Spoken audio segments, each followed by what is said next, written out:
আপনি কি খেয়াল করেছেন কিছু ইউটিউব চ্যানেল এখন লাইভ না থাকা সত্ত্বেও লাইভ দেখাচ্ছে? অনেক ক্রিয়েটর ইতিমধ্যেই ভয় পেয়ে গেছে। আমার চ্যানেল কি হ্যাক হয়েছে? আমি কি কোনো রুল ভেঙে ফেলেছি? এটা কি আমার চ্যানেলের জন্য ডেঞ্জারাস? সত্যিটা জানলে আপনি অবাক হবেন, কারণ এটা আপনার ভুল না, এটা ইউটিউবের একটা কনফার্ম টেকনিক্যাল ইস্যু। এই ভিডিওর শেষ পর্যন্ত দেখুন, কারণ আমি আপনাকে বলবো এটা কেন হচ্ছে, কারা সবচেয়ে বেশি এফেক্টেড, আর ক্রিয়েটর হিসেবে এখন আপনার কি করা উচিত। একটা ভুল সিদ্ধান্ত আপনার চ্যানেলের জন্য ক্ষতিও হতে পারে। সম্প্রতি ইউটিউব স্টুডিও থেকে একটি অফিসিয়াল নোটিফিকেশন দেওয়া হয়েছে। আমরা যখন ইউটিউব স্টুডিও খুলি তখন আমরা এই নোটিফিকেশনটি দেখতে পাই, known issue, creators incorrectly appearing live on profile pictures. তো আমি এখন এই নোটিফিকেশনটা খুলে আপনাদেরকে বোঝাচ্ছি এটা কেন এসেছে। আমরা যখন নোটিফিকেশনটার উপর ক্লিক করে দিলাম, এখানে ইউটিউবে দেওয়া একটা মেসেজ ওপেন হয়ে গেল। এখানে লেখা আছে, Hi there, we are aware some of you are reporting a technical issue where creators incorrectly appear live on their profile pictures, despite being offline or having finished their broadcast, with some redirecting viewers to past videos. Please note that the majority of reports are currently coming from Japan. We are actively investigating the issue right now. We will keep you posted here as soon as we have more information. Thanks for your patience.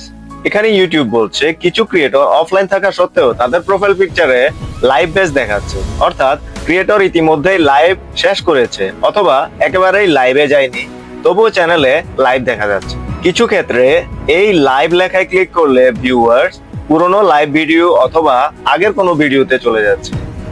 এটা দেখে স্বাভাবিকভাবে creator এবং viewer দুইজনেই বিভ্রান্ত হয়ে যাচ্ছে। এই সমস্যা কারা বেশি দেখছে?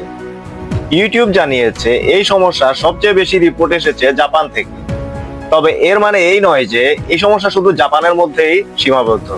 ইউটিউবের যে কোনো টেকনিক্যাল বাগ বিশ্বব্যাপী ক্রিয়েটরদের প্রভাবিত করতে পারে। ক্রিয়েটরদের জন্য এটি কেন গুরুত্বপূর্ণ?